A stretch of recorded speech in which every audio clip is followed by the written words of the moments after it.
What happens when you kick a Hollywood legend out of an airport and only realize it after he speaks one chilling sentence? This isn't just another celebrity encounter gone wrong. This moment shocked airport staff, embarrassed officials, and left the internet stunned. It was an overcast Tuesday morning at Los Angeles International Airport. One of those days when the air felt heavy with fatigue and tension, and the fluorescent lights inside the terminal made everything feel colder than it should. At Gate 47, the boarding process for American Airlines Flight 2786 to Dallas was just about to begin. The staff at the counter, a group of 3 relatively young employees led by a freshly promoted supervisor named Melissa, were reviewing last-minute details, double-checking the manifest, and dealing with minor passenger issues that always seemed bigger than they were. Melissa, only 27 and eager to show her competence, was focused on maintaining tight control over the boarding protocol. She had just completed a conflict resolution training session 2 days ago and was itching to show she could handle difficult situations like a pro. That's when a tall, elderly man approached the counter. He moved slowly, but with a kind of quiet dignity that drew a few curious glances. His face was lined, the kind of weather you didn't get from age alone but from decades of life lived out loud. He wore a well-worn leather jacket, dark aviator sunglasses despite being indoors, and carried a duffel bag that looked older than most of the staff themselves. The initials C were stitched into one side, subtle but clearly there for anyone paying attention. He slid his ticket across the counter without a word, waiting. Melissa took the ticket and paused, frowning. The barcode was slightly smudged. Nothing major, just a faint mark across the scanner line, but enough for her to flag it. "Sir," she said politely but firmly, "I need to have you step aside while we verify your boarding pass. It's not scanning properly." The man raised an eyebrow, but gave a slight nod. "Already went through security. They cleared it," he said, voice low, gravelly, and calm. "I understand," Melissa replied, standing straighter, "but I still need to follow our procedure." Her tone carried the kind of authority that comes from someone still trying to prove they have some. The man didn't argue. He just stepped aside, arms crossed loosely, watching the motionless gate door with detached patience. That's when another staff member, Jason, joined in, noticing the older man lingering by the side. "Problem here?" he asked Melissa.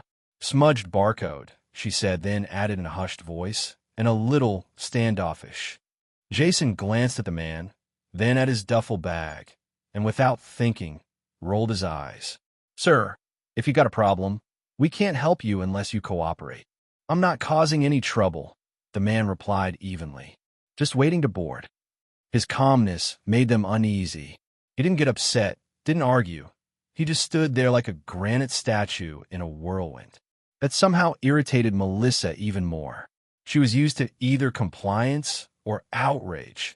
This neutral defiance was new and unsettling. "Okay," she said a bit more sharply now. "If you don't step away from the counter, I'll have to call security." "Step away," the man asked quietly. "I'm already aside." It wasn't loud. It wasn't threatening.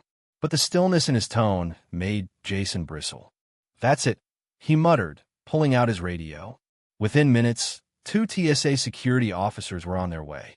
A few nearby passengers began to take notice. A middle-aged woman nudged her husband. "Isn't that Clint Eastwood?" she whispered. Her husband squinted. "Could be. Looks like him." But at the counter, Melissa and Jason weren't paying attention to murmurs. The TSA officers arrived and approached the man, who had remained perfectly calm through the escalating absurdity. "Sir, we're going to need you to come with us for some routine questioning," one of them said. The man looked at them for a long second before answering. "Never been kicked out of an airport before," he said with a slight smirk that faded as quickly as it appeared. They led him away, not roughly, but without apology. He didn't resist. He didn't protest. He just walked slowly, his duffel bag over his shoulder, and disappeared around a corner. Melissa watched him go, her jaw clenched in nervous satisfaction. Jason muttered, "Guy thinks he's a cowboy or something." Meanwhile, whispers started to spread among the passengers near Gate 47. "That really was Clint Eastwood," one said. "I swear I saw him in Gran Torino." "He still directs movies, right?" said another. "Wait, did they just kick him out?" Back in the security holding area, The man sat quietly, saying nothing as the TSA agent filled out routine paperwork. Another officer, younger and clearly less experienced, stood to the side, scrolling through his phone. He wasn't really paying attention until he caught the man's face again, really looked at it. His thumbs froze mid-scroll. "No way," he whispered. He looked up again. "No freaking way." He turned his phone around, subtly searching Clint Eastwood 2025 in Google Images. The result? A nearly perfect match. The jawline, the eyes, the worn leather jacket, everything lined up. His stomach dropped. He leaned over to the other officer. Dude, that's Clint Eastwood." The paperwork stopped.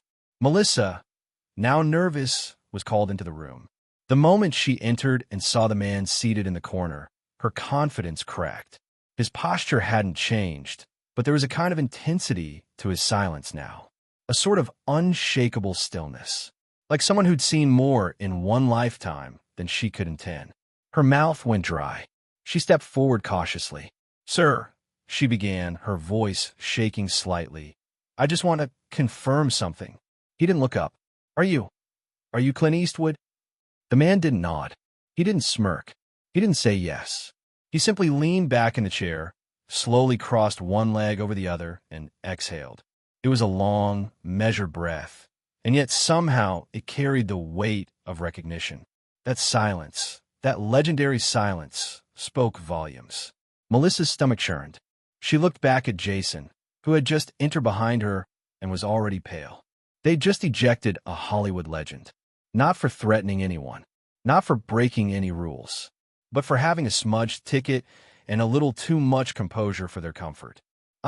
I'm so sorry, Mr. Eastwood," she stammered. "We didn't realize. I didn't recognize you. Please forgive us. If we had known." He didn't interrupt. He didn't smile. She went on, her voice cracking. "We were just following protocol, but clearly this was a mistake." Still no response. Just that unreadable expression. In the terminal, a small crowd had gathered near the windows overlooking the hallway where Eastwood had been led. Passengers murmured, some pulled out their phones, and others just stared in disbelief. By now, it was circulating through the terminal like wildfire. Someone had kicked Clint Eastwood out of the airport.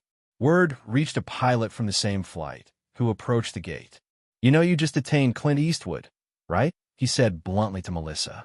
"You might want to fix that before it hits the media." Melissa felt her legs wobble. She returned to the holding area, where Clint still sat silently. "Mr. Eastwood," she tried again, more humbly now, "please allow us to correct this.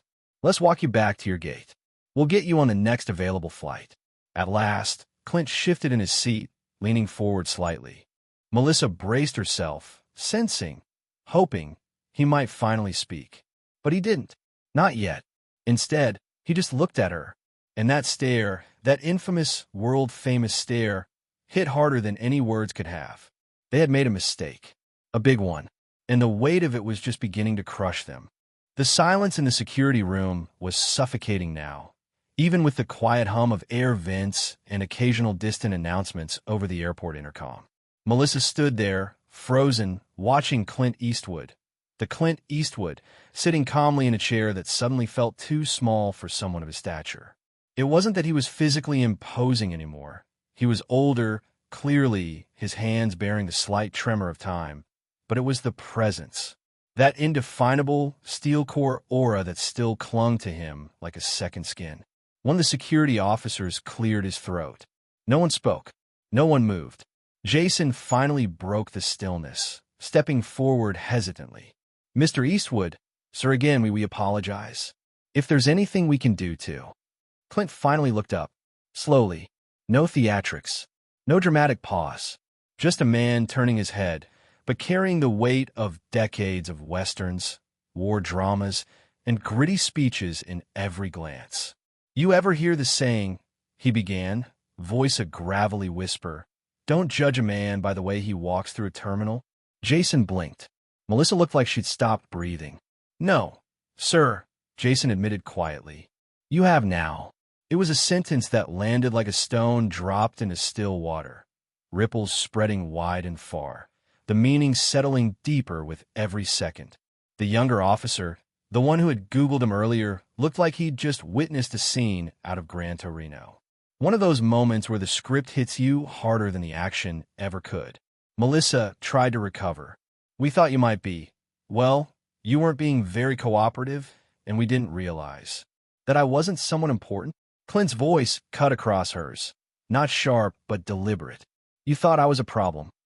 Yes," she admitted, her face flushed with humiliation. Clint stood, slowly, brushing his jacket smooth. He adjusted the strap of his duffel bag on his shoulder. "I've walked through airports in every corner of this country. Never needed red carpets. Never needed security clearance. Just wanted to get where I was going." Melissa felt her heart thudding. She knew how bad this looked now. Not just because of who he was, but what it meant. They had profiled him. Assumed something based on demeanor. Assumed something based on age. On silence. And in doing so, they had humiliated someone who had never asked for special treatment, but damn well earned it. Word was already leaking. Outside the room, a few heads were peeking around corners. One man was clearly trying to pretend he wasn't filming. Clint noticed. He gave a subtle nod, then looked back at Melissa. "You don't owe me special treatment. I'm just another passenger." He paused. "But when you work a job where you deal with strangers all day long, you better learn quick that sometimes the quiet ones ain't lost. Sometimes they're just watching." Jason lowered his eyes. Melissa could barely meet his gaze. The TSA's supervisor, who had been called once the rumor reached the main terminal office, finally entered. He looked like he'd sprinted there from another terminal, tie askew, breathing hard. He took one look at Clint and instantly recognized the gravity of what had occurred. "Mr. Eastwood," he said breathlessly, I'm truly sorry for what happened. If there's anything we can do, VIP escort, private boarding, immediate rescheduling, even—" "I don't want any of that," Clint said flatly. "I want to get on my flight.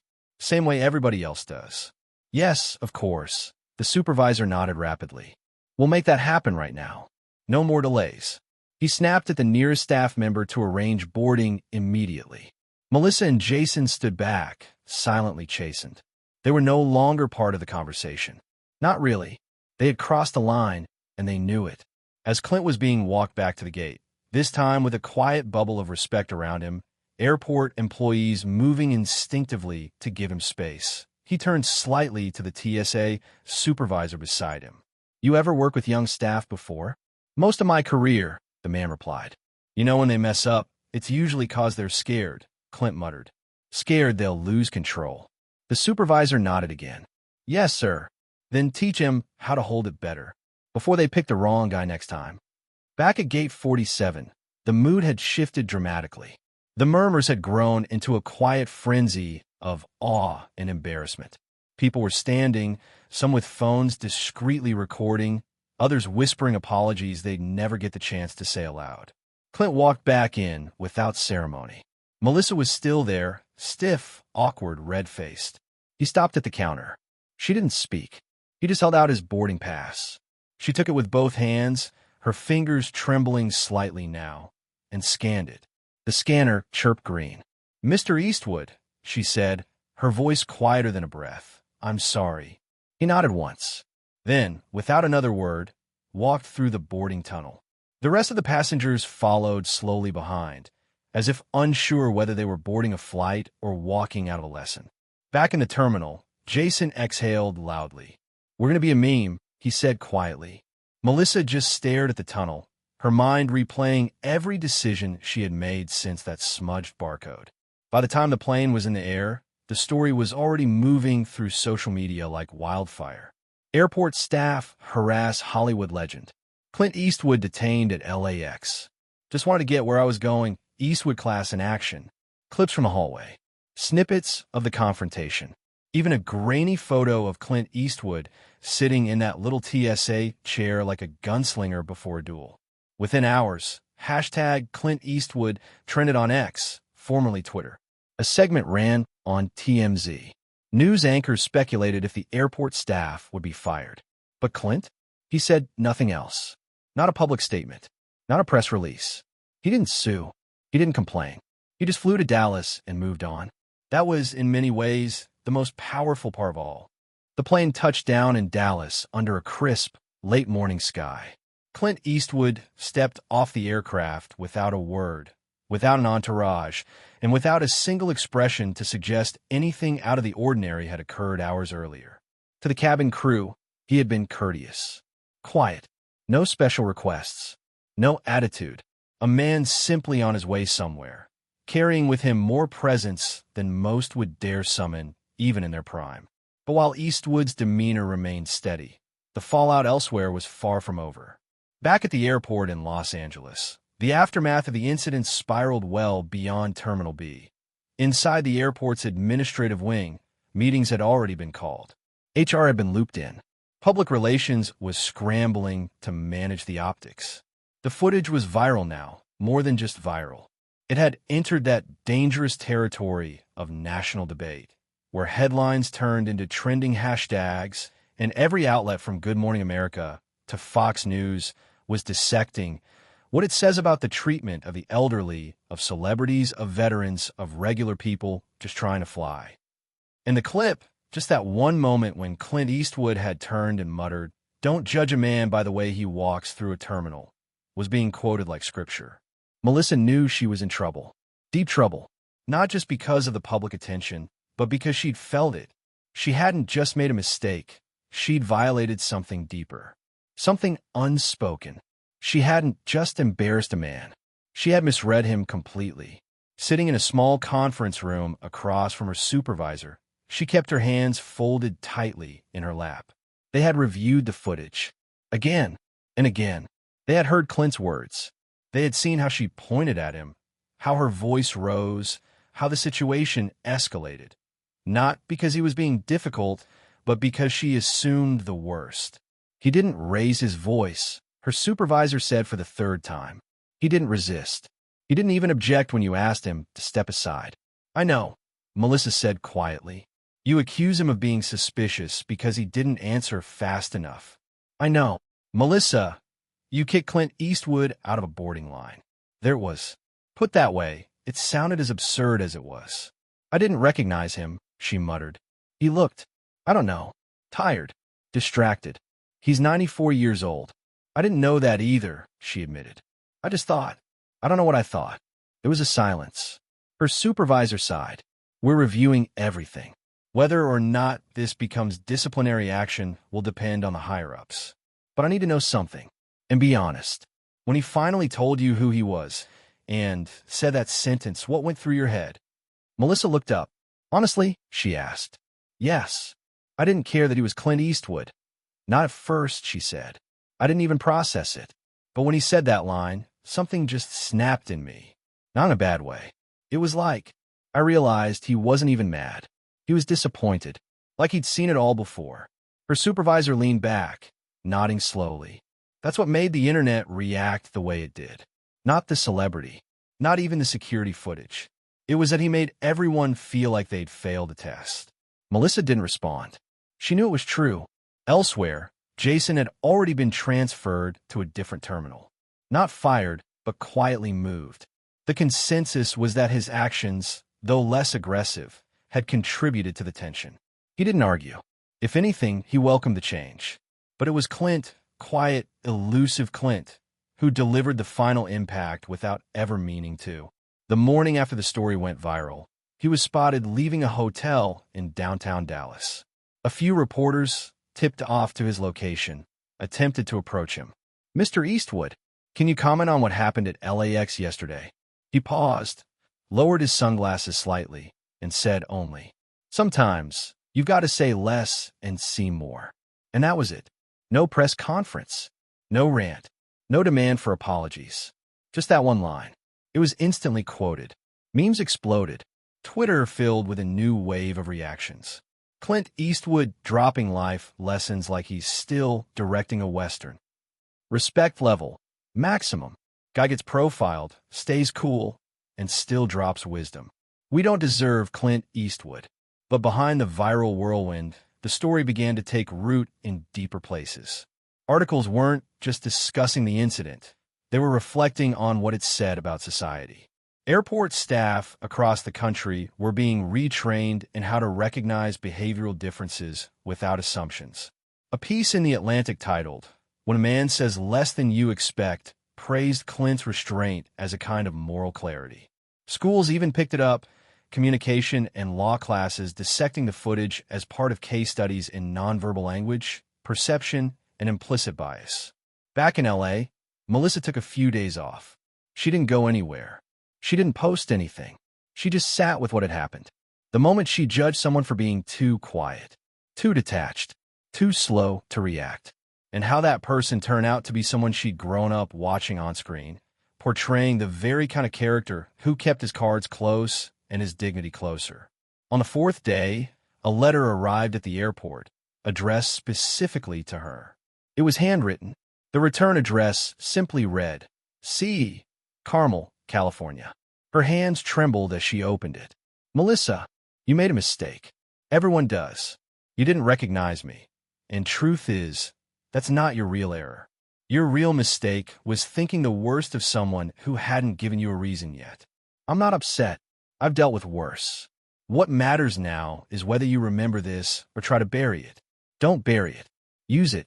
If I got to where I am by holding grudges, I'd be a bitter old man. I'm not. I'm just old. See more. Judge less. See. She cried after reading it, not because she felt sorry for herself, but because it was a kindness she hadn't expected, a lesson dressed as grace. And the man who gave it didn't have to.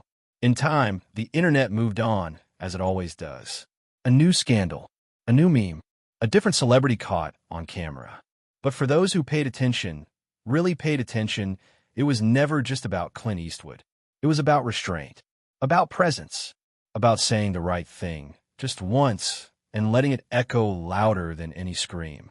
Months later, Melissa applied for a new role, passenger experience coordinator, a job that involved training others, new staff, young recruits, on how to handle tense situations, read passengers more compassionately, and most importantly, slow down and listen. In her first session, she showed the video, paused it at the right moments. What do you notice here? She'd ask.